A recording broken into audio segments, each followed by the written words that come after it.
basahin ko lang po. Mateo chapter 6. Siguro na basahin mo na rin yun, kung paano ng verse 4. Sabi nito, kung may Bible kayo, pwede kayong magbasa o kaya sumabay lang. Kahit matalang ninyo gagamitin ha, para hindi magulo. Sabi nito, chapter 6, andyan na kayo?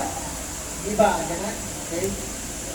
Pag-ingatan ninyong hindi pakitang tao ang pagtupad ninyo sa inyong mga tungkulin sa Diyos. Kapag ganyan, ang ginawa ninyo, wala kayong matatamong nagpipala buwan sa inyong Ama na nasa langit.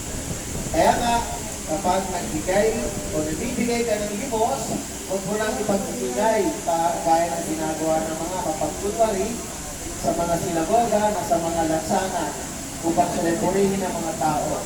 Tandaan ninyo, tinanggap na nila ang kailang nagpipala. Sa halip, kapag nagbibigay ka ng limos, huwag mo rin parang ito maging sa matalik mong kaibigan. Gawin mong lihim ang iyong pagbibigay ng limos at ang iyong Ama na nakakakita ng kabutihan ang nagawa mo ng lihim ang siyang nagbibigay o nagbibigay ng nagpipala sa iyo. So, simple lang ang sinasabi dito. Pag nagbibigay, huwag nang ipaalam, huwag nang ilalagay pa na donated by. Maraming gano'n, di ba? Sa mga simbahan, nakalagay, donated by, sa mga building, sa mga flyover, ano pa? Sa mga upuan, sa simbahan, nakalagay, donated by. So, hindi na susunod yung gusto ng Panginoon. Lagi may kalakip na pangalan, lagi may kasamang pangalan. Pero sabi ng Panginoon, kahit hindi nila ilagay, nakikita tayo ng Diyos. Amen? Amen? Kaya pag gumawa ka ng kabutihan, kahit hindi ka na magpakita pa, o kaya uso ngayon sa panahon ngayon, uso ko ngayon sa panahon ngayon ay nagpapapicture, pinopost. Actually kami, pinagawa naman namin yun, no? Pero para lang sabihin namin na kabutihan ng Diyos ay kumikilos sa church namin. Kaya gusto namin sabihin doon. Amen? Amen! Nagpo-post din kami. Pero never po kami humihingi ng tulong, pondo o ano mga. Marami kasi nagpo-post para ipakita doon sa mga supporters nila sa church. Never po namin ginawa yun. Kami po, ginagawa po namin para ipakita ang kabutihan ng Diyos sa church namin. Jesus said, "This is the church." Ipinakikita namin kung ano ang ginagawa ng Panginoon sa gawain ng church na ito. Pero never po umaasa sa mga anumang bagay. Umaasa lang kami kung anong kalooban ng Panginoon, kung anong dumating sa church. Amen? Amen!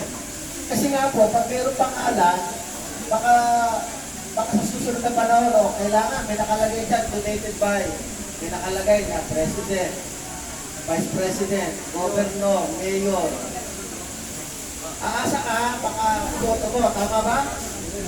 Kasi ganun nga nangyayari, nagiging tradisyon. Sa prinsipyo ni Jesus, pagtutulong daw po, hindi na kailangan ipaalam. Pag nagbigay ng limos, hindi na kailangan ipaalam. Dahil alam na ng Panginoon nyo kung ano ginawa mo. Kahit lihim ang ginawa mo, mabuti, alam ng Diyos. At kahit kasalanan, lihim, alam din ng Diyos. Amen? Amen! Verse 5, tuturuan tayo dito. Actually, sa Lucas, nagtanong yung mga alagad kung paano manalangin. Sabi ng Panginoon, tinuro niya ito. Pero tuturo din dito sa Mateo.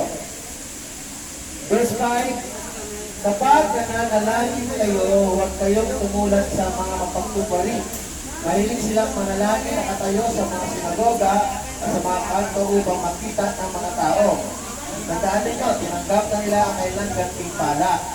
So, mapapansin ninyo sa verse 3, verse 2 pala, may sinabi na kami sa huwag magpapagkunwari, yung mga tumutulong.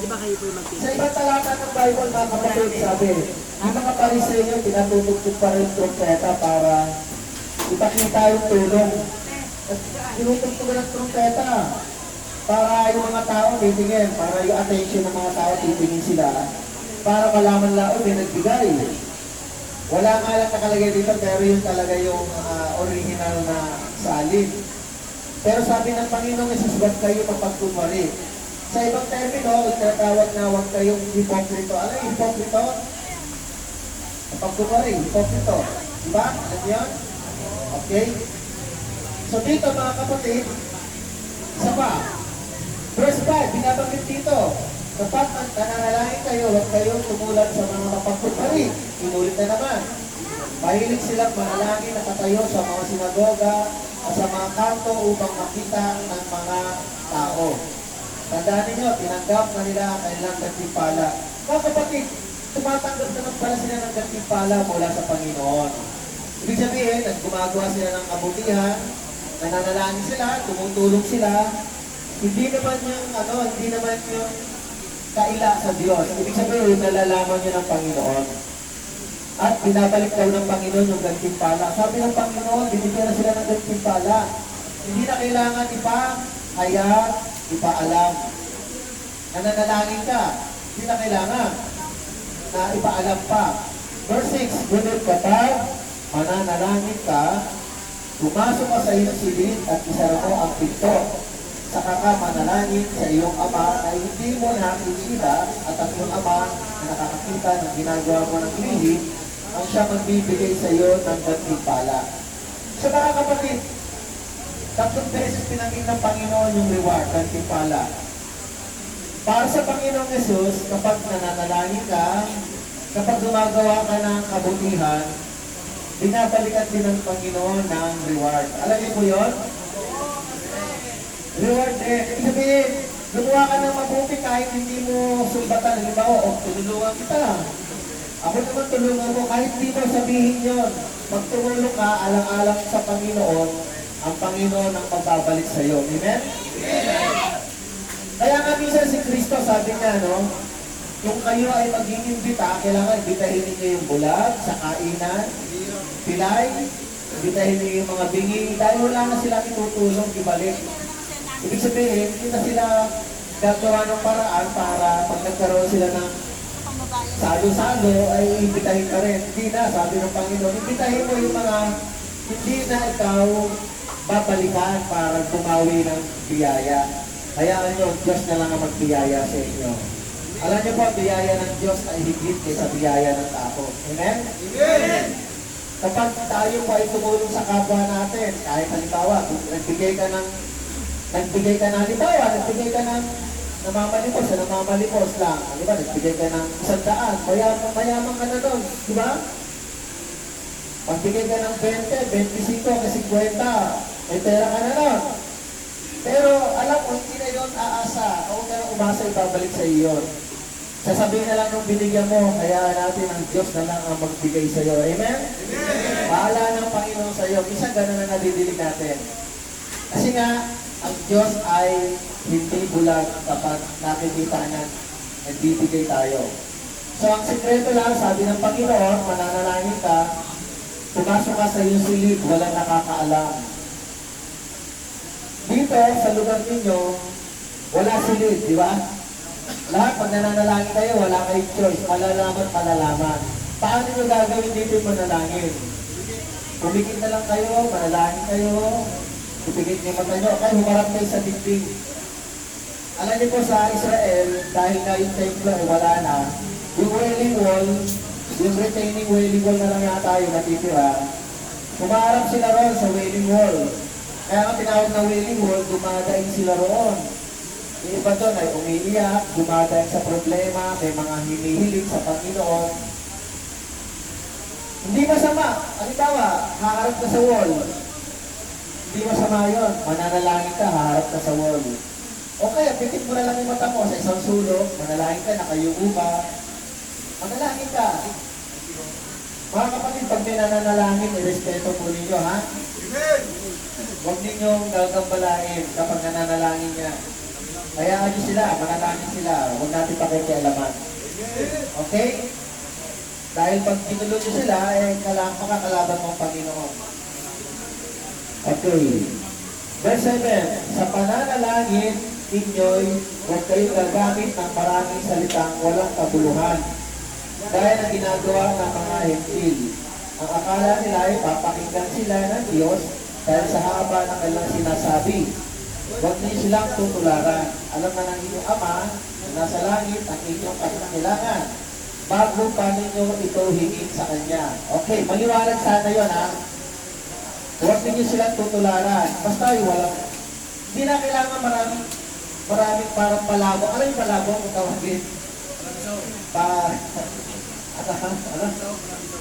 Ano tawag? Palaisang maraming mga parang palabuti ba?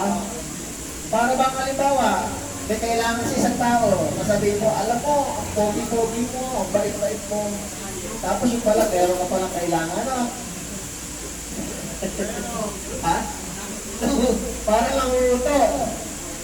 Alam mo mga kapatid, ayaw ng Panginoong Jesus na marami sinasabi tungkol sa Kanya. O tungkol sa Diyos. Kasi alam ng Panginoon kung ano yung totoo at hindi. Simple lang, manalangin. Tumawag ka lang, humingi ka lang, kung gusto mo humingi, magpuri ka sa Panginoon. Kung gusto mo purihin, simple lang. Ayaw niya na marami sinasabi. Diretso. Direct to the point. Di ba? Tama ba? Walang masyado rin sinasabi. Huwag nun nyo silang tularan. Sabi ng Panginoon, alam na ng inyong Ama na nasa langit ang inyong kailangan bago pa ninyo ito hingin sa Kanya.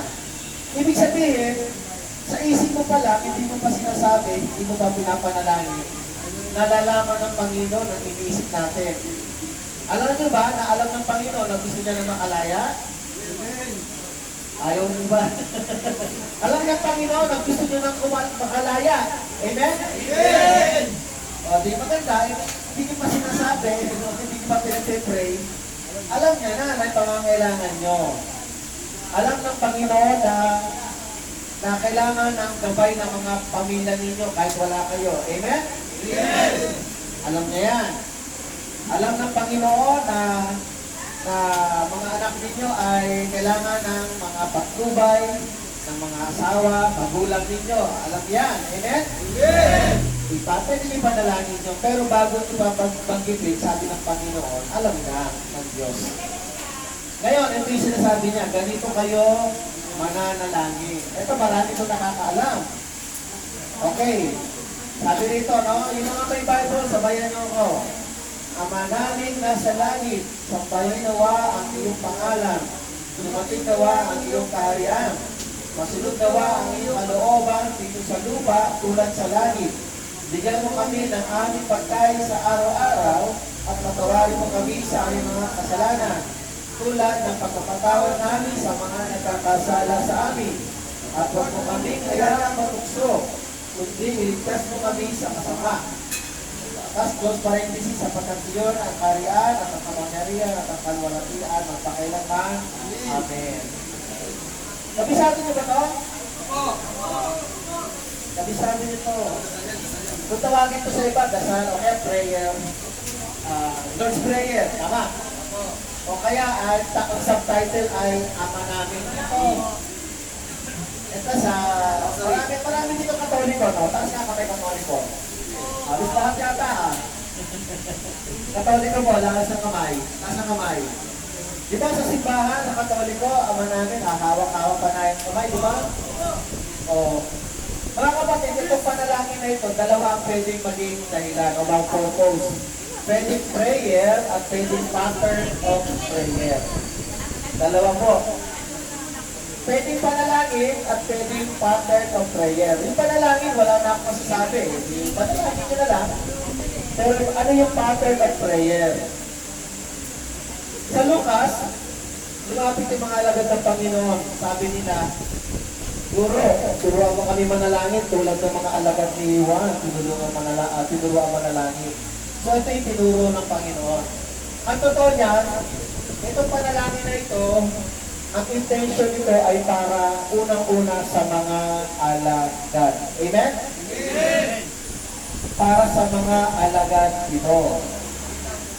Ngayon, dahil nakalagay sa kasulatan, pwede naman natin ipanalangin. Pero sabi ng Bible, ganito kayo manalangin. Hindi sinabing ito ang panalangin. Sinabi ba?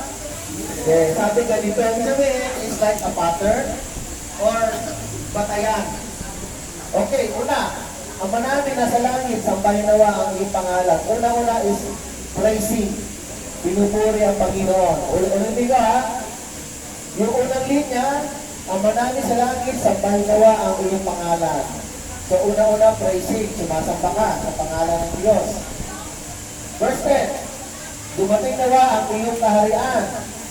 So ini-invite mo ang Panginoon na nawa dumating ang iyong kaharian. At pag dumating ang kaharian, ano susunod? Masunod nawa ang iyong kalooban dito sa lupa tulad ng sa langit. Mga kapatid, ang kaharian ng Diyos ay wala sa lupa. Nasa langit. Kaya nga iniimbitahan sa panalangin, dumating nawa ang iyong kaharian. Ngayon, pag dumating ang kaharian, anong gagawin mo?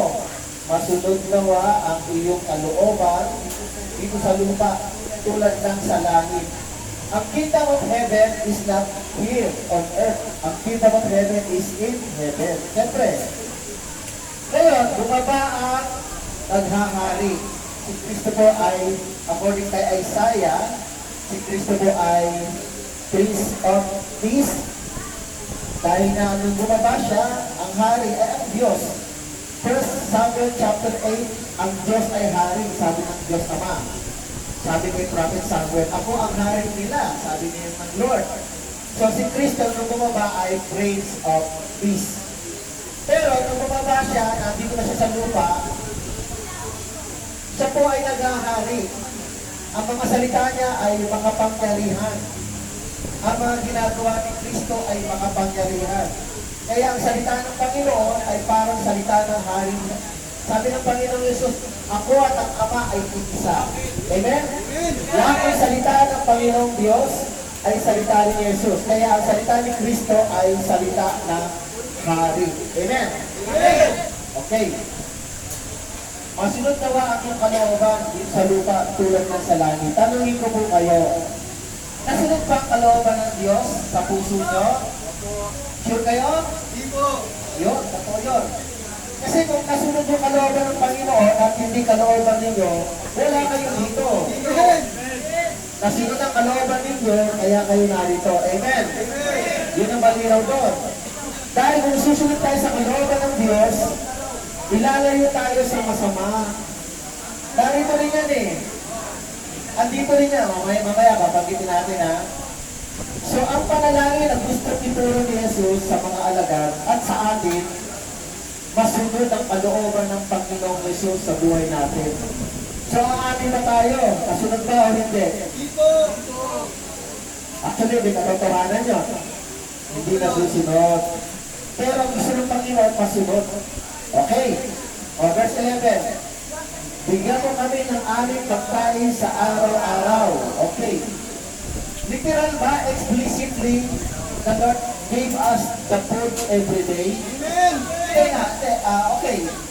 Explicitly, ibig sabihin, bumababa ang kamay ng Diyos para bigyan ka ng pagkain araw-araw? Hindi. I mean, explicitly, yun ba talagang literal na nangyayari? But implicitly, yung indirect, pwede mangyari. Paano yun, Pastor? Paano yun? Sa Old Testament, mga kapatid, pakinig ko, pakinig. Sa Old Testament, ang batas ng Panginoon na binigay kay Moses, sa Old Testament, ang bayad sa manggagawa, kada trabaho umaga hanggang hapon, ang bayad pinahapunan. Yun ang batas. Sa atin, kailan tayo nagpang-construction every one day, every Saturday. Pag-empleyado na sa isang opisina, anong araw? 15:30. Ang sweldo, di ba? Sa Old Testament, ang batas ko, every day, kada umaga nagtrabaho ka, pinahapunan, ito sahod mo. Kaya ang tinatawag dito, pagkain araw-araw, the Lord will provide the job. Amen? Para araw-araw meron kang sahod. At araw-araw meron kang pambili ng pagkain. That's the meaning. Okay. Ngayon, verse 12. At patawarin mo kami sa aming mga kasalanan. So mga kapatid, sinasabi ni Kristo sa panalangin, dahil tayo nagkakasala. Hindi mo pwede bibigyan ka ng pagkain araw-araw, bibigyan ka ng job araw-araw, and yet you are namumuhay tayo sa kasalanan. Gusto ng Panginoon, mamuhay tayo ng mapayapa, walang kasalanan, and the Lord will provide. Amen? Amen! So sabi ng Panginoon, patawarin mo kami sa aming mga kasalanan. Itinuturo na ito. Tulad ng pagpapatawad namin sa nagkakasala sa amin. Okay. Kapag humingi ka ng tawad, dapat marunong ka rin magpatawad. Pag marunong ka magpatawad, mga kapatid, madali ka rin patawarin ng Panginoon. Amen. Ulitin ko kapag nagpapatawad ka, madali ka rin patawarin ng Panginoon. Kapag ikaw ay, ano tawag dito? Kapag ikaw ay ma-pride, ayaw mo magpatawad, mahihirapan ka rin patawarin ng Panginoon. May sinasabi ng Panginoon sa Mateo chapter 5, Mateo chapter 5, mga kapatid. Sabi rito, balikan ko lang po Mateo chapter 5, verse 7, sabi ni Kristo, pinagpala ang mga mahabagin sapagkat kahabagan din sila ng Diyos. Ngayon, kung ikaw ay mapagpatawad, patatawarin ka ng Diyos. Kung anong ginawa mo sa iyong kapwa, gagawin din sa iyo ng Diyos. Amen? Amen! Pag gumawa ka ng masama, gagawa ka rin ng masama ng Panginoon. Pag gumawa ka ng mabuti, gagawa ka rin ng mabuti ng Panginoon. Kung anong ginawa mo, yun ang ipapalik sa iyo ng Panginoon. Kaya, patawarin mo kami sa aming mga kasalanan, sabi ng Panginoon. Parang pagpapatawad na rin namin, tulad ng pagpapatawad na rin namin sa mga nagkakasala sa amin. Kapag humingi ka ng kapatawaran sa Panginoon, madali kang patawarin kung ikaw ay nagpapatawad. Yun lang po yun. Amen? Amen! Pero kung hindi ka nagpapatawad, hindi ka rin patatawarin ng Panginoon, mamaya may babagitin siya rito. Verse 14. Okay, verse 30 tayo. At huwag mo kaming hayaang matukso, kundi ligtas mo kami sa kasama. Okay. Mga kapatid, at tao mo natutokso. Yan ang katotohanan. Pero meron tukso, mga kapatid, na ang Panginoon ay gumagawa ng paraan para dali ka sa tukso. May ginagawa ang Panginoon para ang tao dali sa tukso, Example, Mateo 4. Example, Mateo 4. Chapter 4, verse 1. Basahin ko lang Pagkatapos, si Jesus ay dinala ng Espiritu sa ilang upang tuksuhin ng Diablo. Okay. Okay lang kayo dyan? May sarili agenda yung mga nasa likod nyo. Okay lang kayo? Kuya, okay lang? May sarili agenda si Kuya. Okay. Sige, tuloy lang natin. Tuloy lang natin, Ang panalangin na tinuturo ng Panginoon, huwag mo kaming dayaang matukso, kundi iligtas mo kami sa masama. Tayo natutukso, yun ang katotohanan. Kaya nga, humihingi tayo ng tulong sa Panginoon at utos ni Kristo yun. Hindi pa sinabi ni Jesus na huwag kang lalapit sa Panginoon kapag tinutukso kayo bahala kayo sa buhay niyo. Sinabi ba yun? Sabi ng Panginoon, huwag mo kaming hayaang matukso. Ibig sabihin, pinalalapit tayo ng Panginoon Jesus sa Diyos upang manalangin na huwag mo kaming hayaang matukso. Dahil mismo ang Panginoon ay kayang gumawa ng paraan para tayong tuksohin tulad ng ginawa niya kay Jesus. Pero ang ginawa ng Diyos kay Jesus ay para subukan. Tatlong tukso ang dinanas ni Kristo kay Satanas, pero hindi ko siya natukso. Basahin na lang po ninyo, Mateo 4, verse 1 to 11. Sabi nito, kundi iligtas mo kami sa masama. Mga kapatid, alam ko pinagpe-pray nito. Alam ko po pinagpe-pray nito. Pero, maaring may nangyaring hindi maganda kaya kayo narito. Tama ba ako? Yes! Masasabi ko bang natukso lang po kami, Pastor. Tama ba? Natukso lang po kami. May mga natutukso, meron talagang pinapasok na matukso ang buhay niya sa ganitong sitwasyon. Ulitin ko po May mga tao na putukso na hindi makakaiwas. Meron naman talagang tao na alam niya na pero sinasadya niya matukso. Mga kapatid, alin man sa inyo ang mga bagay na ito. Ang mahalaga mga kapatid, ang Panginoon ay nag-aalok ng kaligtasan. Ang sabi, hindi iligtas mo kami sa masama. Nandito pa to. Harding. Okay, ulitin ko ha. Wala dito. Dumating na ba sa mundo sa oras na kayo ay nasa bingit ng kamatayan? Nanalangin ba kayo, Panginoon, iligtas mo ako? Nanalangin na kayo? O kaya minsan na-corner kayo, may humahabol. Panginoon, iligtas mo ang buhay ko sa taong ito. Iligtas mo ang buhay ko sa masasamang taong ito. Nangyari na ba sa inyo? Anong ginagawa ninyo? Prayer. Manalangin po kayo. Okay, verse 14. Sapagkat pinapatawad ninyo ang mga nagkakasala sa inyo, patatawarin din kayo ng inyong Ama na nasa langit. Ngunit kung hindi ninyo pinatatawad ang inyong mga kapwa, hindi rin patatawarin ng inyong Ama ang inyong mga kasalanan. Sa mga kapatid, ang katatawaran ng kasalanan kung kayo po ay humingi ng patawad sa Panginoon, at kung kayo nagpapatawad. Ang tanong, nagpapatawad po ba kayo?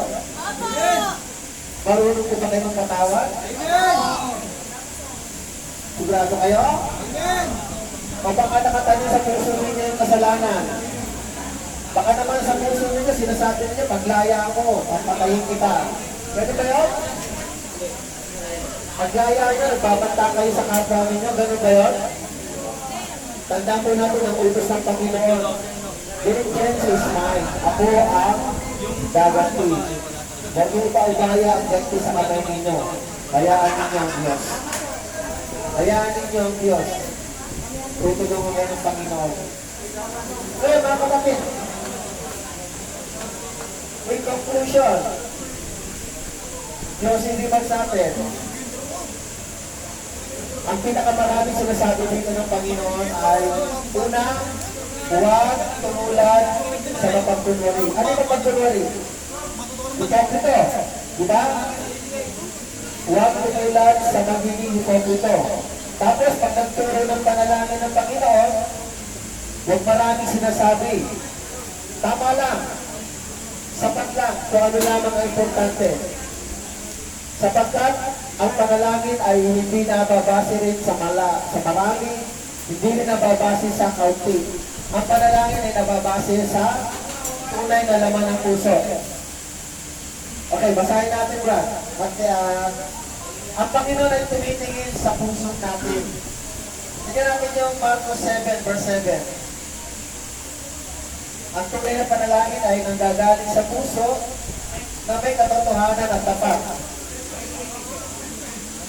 Sabi ni Jesus sa Marcos chapter 7, page 54. Marcos chapter 7, verse 7. Verse 7, sabi ni Jesus, may mga nananalangin din mga Pariseyo. Sabi ni Jesus, walang kabuluhan ang kanilang pagsamba, sapagkat itinuturing lang galing sa Diyos ang kanilang mga utos. Binabayo wala nila ang utos ng Diyos. Verse 6 muna, verse 6, i-address natin. Sinagot sila ni Jesus, mga mapagkunwari, tama nga ang sinabi ni Isaiah tungkol sa inyo ng kanyang isulat. Dito lang, bakit mo lang, verse 6. Chapter 7 pa rin. Sabi ni Kristo, ang paggalang sa akin ng bayan nito ay pakunwari lamang, sapagkat ito'y sa bibig at hindi sa puso bumubukal. Walang kabuluhan ang kanilang pagsamba, sapagkat itinuturo lang galing sa Diyos ang kanilang mga utos. Binabaliwala ninyo ang utos ng Diyos at ang sinusunod ninyo yung mga tradisyon ng tao. Sinabi pa ni Jesus, ang gagaling ninyo para lamang pasunod ang inyong mga tradisyon. Pinapawalang bisa ninyo ang utos ng Diyos. Sa katulad, So sabi ni Jesus, dirikot ni Jesus yung sinabi ni Isaiah. Sabi ni Jesus, tama si Isaiah. Gumagalang sa akin ang bayan nito at pakunwari lamang, sapagkat ito'y sa bibig at hindi sa puso bumubukal. So ang panalangin po mga kapatid, hindi sa mahaba, hindi rin sa malakote. Ang panalangin ko ay galing sa puso na totoo na walang mapagkukunwaring bagay. Hindi hipokrito. Hindi na